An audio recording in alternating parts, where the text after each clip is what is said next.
Hey, it's Brandon Marshall here, and today I want to talk about the time myth, the time and effort myth that goes on with entrepreneurs and all that stuff like that. And I want to say, like, in this video, we're going to be covering things like why the things that you think you're supposed to do isn't fucking necessary, why having a content planner and doing as much as possible isn't fucking necessary, and why you might be making it harder than it needs to be.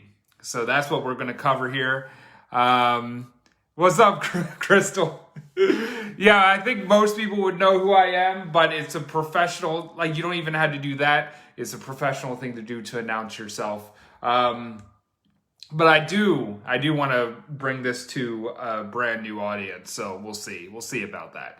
So there might be like a few people that don't know who the fuck I am and it's like, who the fuck is Brandon Marshall? And then I got to tell them I'm Brandon Marshall, host of the Sorry I Offended You podcast. Anyway, I'm going to post the link to my podcast and ways you can work with me. Right now, I'm doing the $99 5-day experience, the middle finger frequency. It is a real fucking thing. I wasn't joking when I talked about the middle finger frequency. Many people need the middle finger frequency right now, so throw your middle fingers up in the sky. What's up, Lauren? What's up, Loria? I think I got your name right, but let me know if I got it wrong.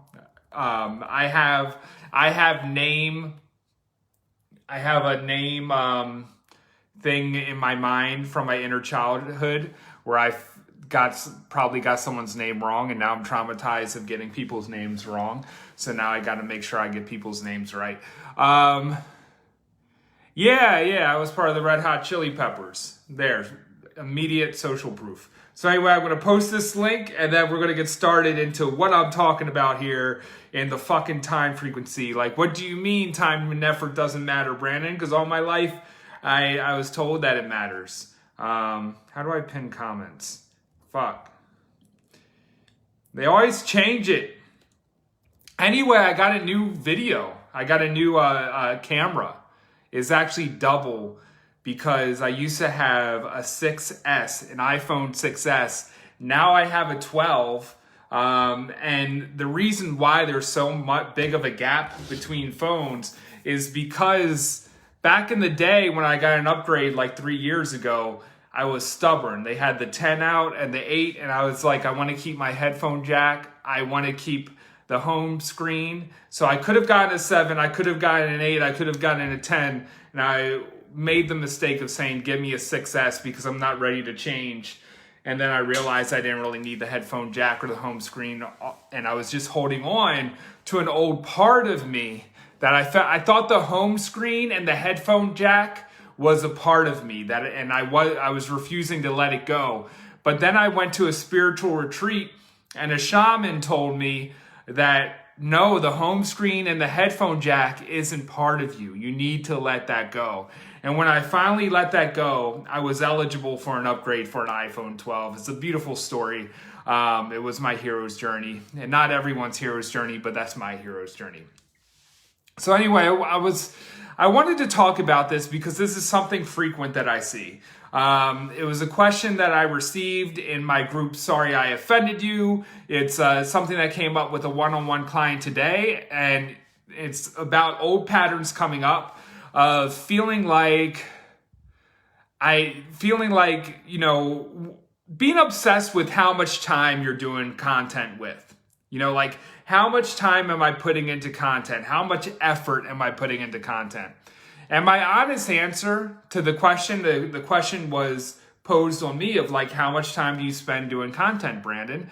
And the answer to that question is, I don't fucking know. I just don't. I don't count it. I could count it, but I don't count it. And the reason why I don't count it is because it's not about how much time I'm putting it into content. It's about how often am I attuning to my alignment of what feels good to me, how much am I getting into the receptive mode, and how often am I getting into the energy of putting out powerful content. Because what matters is the energy behind your content, not how much time you spent or how much content you've done over the weeks. And there's been times where I was obsessed, where it's like I got to do a podcast and a live stream and then an Instagram post. And maybe if you're, maybe if you're like building an audience or whatever, whatever the thing that you do, you might stress yourself of like, I need to make a Twitter presence, and then an Instagram, and then a YouTube, and then Facebook, and then a LinkedIn, and then fucking TikTok or Parler, I guess, depending on if you want to dance or if you want to just talk about the V word all the time, or MeWe, so there's so many fucking things to do. And it's like, what if you just simplified it and focused on the energy of your content and what you get behind, and focused on putting out powerful, potent content, unfiltered content, rather than saying how much can I go through the motions? And what that mindset comes from, 2 platforms at a time is a good rule of thumb, and sometimes even one. If you're like really just trying to establish one platform, maybe even put all resources there, and just like, I know it's a unpopular thing to say, because people like to say, well, what if Facebook crashed tomorrow? What would you do? Did you back up your stuff? And it's like, yeah, but if you're like really trying to narrow in and focus on Facebook if you need to, whatever you can do and still feel like you have the momentum going. But anyway, this whole thing comes from is our mindset around jobs. And in jobs, it's like, how long do I get to clock in? And we get indoctrinated with this belief, or we fall into this pattern of like, if I can just shit away time as much as possible, I'll get paid, and it's like stretching out time, but it's not really being productive. And they even did a study. I don't know what the study was, but there was a study that there's only like so much of amount of the workday that you actually can be productive. And it might be around the hour-long time. I'm not good at repeating studies or anything like that, but it is something that exists. But it's like you can't be productive for nearly 8 hours straight. It's just not doable. So when you do that stuff, when you put your face in front of the computer screen and you try to push shit out, and you try to go by your brainy shit of like, what do I think people need? Also, I want to say in this live stream is, let's debunk the thing about tangible results. And I'll get to that in a moment. That's something I wanted to say in the beginning of this live stream, but bygones are bygones. I can't say it now at the beginning of the live stream because the live stream already started. But yeah, so it's like, there's only so much actual, energetic, powerful things you can do when you're staring at a computer screen for so long and trying to force content. In fact, if you're trying to force content, it is like trying to force a fart. It's probably shit. So, the best thing I would say is, if you're trying to force content out, is just take a step back and really, play with the idea of life and actually try on these ideas. Like, what if every day got to be a holiday for you? Because the whole thing with having weekends and days off, that's all work shit. That's not purpose stuff, So what if you lived, hey Monique, what if you live like every day is a holiday?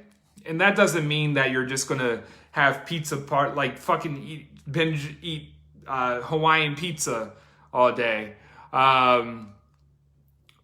Because naturally you're pulled to your passion and your writing. Naturally you're going to want to express yourself with your art. So what if every day was a relaxed day where you got to slow down? Hey, Jessica. And you got to have fun, and you got to go on adventures and things like that. For instance, I'll use Rebecca as an example right now. I mean, I don't know, I think 4 hours ago she went to the gym, and she just finds enjoyment of going to the Starbucks drive-thru, going to the gym and sitting in the car and messing with content for a while. Her day doesn't look a lot like sitting in front of a computer screen, right? And changing things up as well of like, there is value in having some type of routine and consistency. But I also want you to know that when you switch things up and you allow new experiences in your day, and you adventure into the world of like, what new experience can I have? You're opening yourself up to receive. And that means you're receiving ideas and you're receiving money. So if you feel like you've taken a lot of action and you feel stuck, that's because you're throwing content out there, but you're never letting yourself to soften to receive. And that's something that I had to learn in my journey, because I was like fucking militant. I knew how to work. I knew how to be disciplined. I knew how to show up every day. But for some reason, I wasn't receiving. And then I realized some things, some big realizations I had. I remember once asking a mentor of mine, like, so what do you do on a day-to-day basis? And it shocked me because she said that she did less work than I thought she did. I thought she was outworking me and all that stuff, and that's why she was more successful. No, it's because she knew how to chill. And yes, she has an amazing work ethic too. You know, amazing work ethic, shows the fuck up, in purpose, aligned, and all that. But I was like, you know, I was making the judgment that maybe I need to work harder, when in actuality I wasn't opening up to receive. And one thing that really stuck out with me is she would have a 3-hour beach walk nearly every morning. And I decided in that moment, like, to do more meditation time, to go on longer walks, and just, you know, I would go on these like 1.5 hour walks with my headphones on, airplane mode in, and I didn't have a beach nearby. I don't have a beach nearby now, but you know, but going for those walks and having my phone on airplane mode and disconnecting from my business helped me receive new ideas when I took my phone off airplane mode. And oftentimes when I took my phone off airplane mode, I would see a sale or multiple sales come in, sometimes even like a magical thing where I was selling something for, you know, like I was selling a low-end course, but someone bought my 101. And that happened because I let go of the resistance I was putting into my business. I was letting go of the obsession of making more sales, which allowed more money to come in. So I just want to say this is a game of energy. It's no longer a game of how many hours you put in. And it's no longer, like, I don't care if you have a job right now. I don't care if you feel like you're limited in time. I was born in Baltimore County. I think we went to the same high school in Franklin. I lived in Baltimore for a while. I moved to DC, and now I'm back in Maryland, in the Arundel area. And it's been raining a lot. But anyway, gone are the time, there's sunshine now, the weather's nice now. Gone are the times where you're trading your time. You're not trading your time, you're not putting in a bunch of effort, you're not trying to look busy. That's not going to help you. And I want to go to the tangible results thing too. And this is a pattern that I've fallen into, and a pattern that I notice with my clients. And it's this pattern of like, let me break down the logistical, tangible things people need to do in my niche. And that's fine and dandy, but is that really what would help you if you were honest with yourself? So, for instance, I'll make an example. If you're a fitness coach, and you've done it in a way, if you found a deeper, more soul-aligned way to find the results that you have, and you, on your journey, you never got obsessed with counting micros and macros and shit like that. And then when you do a course, you're Googling stuff and saying, how do I train people the proper way of where they're at? You're robbing them of the gift of who you are and your unique experience of doing so. Business coach example. I'll use one more example. If you're a business coach and, you've done things in a way where it was more soul aligned. Like what I'm talking about now of like, it's not about time. It's not about complicated systems. It's not about getting all up in your head and stuff like that. If you did it a certain way, your gift is teaching that soul aligned way. If you decide to teach of like, no, the tangible result way, I need to teach people how to put a lead page together. I need to teach people funnels and shit. I need to tell them the proper way, even though I didn't do it that way. Basically what I'm saying is if your content's not coming from the heart and it feels like you have to think about it, or you have to like, it's not coming out in a kind of like unconscious way of like, just knowing how to do it, and you're trying to follow the rules of how it's supposed to be done, you're robbing the gifts from your clients. You're not as magnetizing as you could be because you're not speaking from the heart and soul. And you're following this old myth that you have to focus just on the tangible things, like the obvious tangible things, or you got to talk to people like a kindergartner or whatever. And sure, that can help. It can be helpful and stuff, but where you're mostly magnetizing is when you put your soul onto into your content, and you really put your emotions in there, and you really put all of you in that, rather than saying, this is my step-by-step guide that I found on Google that I feel like I'm supposed to teach because my success was a fluke. My success was a fluke. So let me find a Google, someone who YouTubed the steps and broke it down for their clients, and let me put it into my content. And I only say that by experience. Like, I used to think that, I had to learn, like maybe my clients weren't capable of learning it the integrated natural ways that I learn things.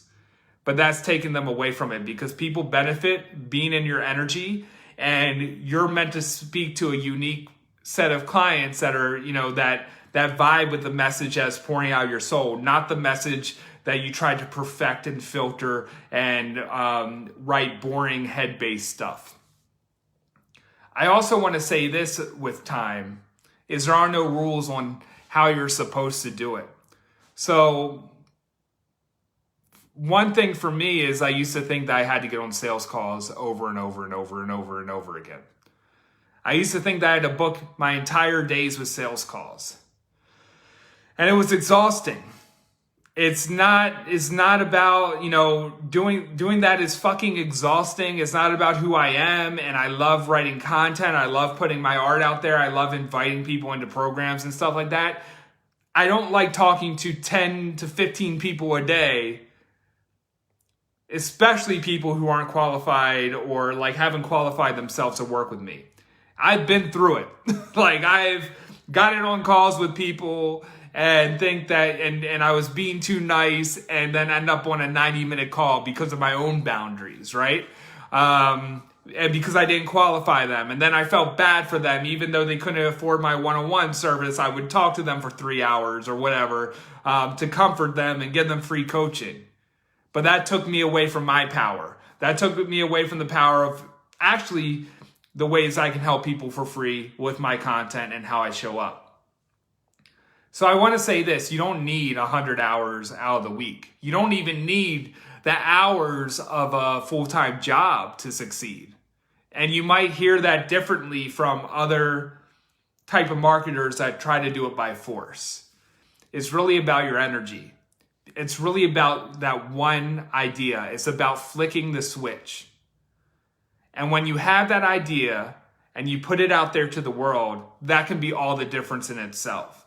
So instead of focusing on how many hours that you're putting into it, focus on your energy and being in the vibe, and also taking the action even if it scares you, even if it's like an edge for you to post that piece of content. And that's kind of what, like, the middle finger frequency, that's what it's all about. I wasn't flipping you off, Natalie. Natalie just came in when I was flipping off the camera. But welcome. But yeah, that's what the middle finger frequency is about, is getting into that rebel flow that a lot of you are meant to be in. And a lot of you probably have topics that you've been afraid to say, especially now in 2020, where Rebecca said earlier that I agree with, is like comedy and freedom of speech is under attack right now. But that just means, like, that can be discouraging, and that could be like, oh man, it's under attack, let me not show up. That just means your mission is more important, and that just means you stand out more, that you decide to stand up and show up even when it's not a welcoming thing to do. And I promise you that pays dividends for you to break those social contracts and honor yourself and have that unconditional love for your messaging. And also something that I said over the weekend that I thought was very nice is not speaking your unfiltered message is a lack of boundaries, meaning that you don't have the boundary to say no to other people who try to control you and how you show up, even if that's directly or indirectly. Like, that's a lack of boundaries if I'm going to say, hey, I don't want to post this because this random fuckface on the internet is going to judge me and say something about my character because I didn't say it. Like, I'm letting them into my space and influencing how I show up. And it's no longer time to tolerate that. Like, I'm telling you, I wouldn't be in the relationship I'm in right now if I held back in my content. I wouldn't have the business I have right now. I wouldn't have the life I have right now. I wouldn't have the clients I have right now. And wherever you are, I think there's a notch. There's a volume knob to turn up. And if you're looking for that content adjustment, if you're looking for that middle finger adjustment, I highly suggest joining the middle finger frequency. You can find that in the pinned comment of this post. I'm like pointing at it, but it's probably somewhere else for you. It should be like the top comment, and it's in the middle tab called middle finger frequency. But yeah, join me. It's going to be an awesome, quick, like a quick 5 days of awesome content drops. And also something about it is I'm going to do some pre-work this week in the group. For those of you who want to put together easy Black Friday offers. Nothing fucking complicated. Black Friday offers have always been good boosts for my business in the years that I remember. And there's a lot of myths around it. Like, if I'm a luxury brand and I don't do Black Friday offers. Well, that's fine, Karen. But some people like doing Black Friday offers. And if you're one of those people, that's just another bonus and incentive for you to join the middle finger frequency. But yeah, I just want to end it off like this. It's all about your frequency. It's all about your vibe. It's all about the energy you show up. It's not about the time you put into the day. Like, a lot of successful entrepreneurs I know put less time in their business than a full-time worker at like that's clocking in at Target or some shit, or clocking in as a nurse, or whatever it may be, like, or an not accountant, like a bank teller or some shit. But that's something that we learned and we were programmed with. I think most of us had jobs. I guess some of you are blessed to just be born as an entrepreneur, and you just sold your baby formula on the corner, and it took off from there and you became a millionaire. I know there's some of you listening to this, but there's also a lot of you who've had jobs and did the 9-to-5 dance and have been told by your parents that you need to put hours in work and to pick up extra shifts. I know my dad would try to convince me to get a second job and say, hey, get your body tear up your body when you're young, because when you're older, you're not going to be able to work as hard. And that was kind of the thing that was taught to me, work extra hard. And that's something that I had to break through, and something that I see processing even with this new moon energy. There's more and more layers coming forward for me of wait, I get to relax more. I get to be more in alignment. I get to release some of this density. And that's what this entrepreneurial journey is about. It's so that you can be in the energy and the vibe of selling efficiently from a place of power rather than force. And also, when you grow and grow and grow, you have the support to help you, rather than you breaking your back and trying to do everything yourself and feeling like you had to put 80-hour weeks in and stay up all night and all that shit. I remember when I was really in hustle mode, I tried to stay up all night one night and pound coffee or whatever, and I just got nowhere with it. I had to learn the hard way that business wasn't about force or pulling an all-nighter or sacrificing my health for it, but that was so deeply ingrained within me. And I promise you, when you let go, even if you just decide a little bit of I'm going to create more space within my day so I can be in the receptive mode and I can get my mind off of business for a while, I guarantee you're going to see a huge difference because you're going to be in the vibe, and then you'll see almost like these miracles happen in your life if you haven't seen it before. Or you'll just see it more, or you'll be reminded of how it was if you found yourself drifting instead of shifting into alignment. So that's my message today. I will probably repurpose this one on my podcast, which you can find in the link, and also join the Middle Finger Frequency. It's highly affordable.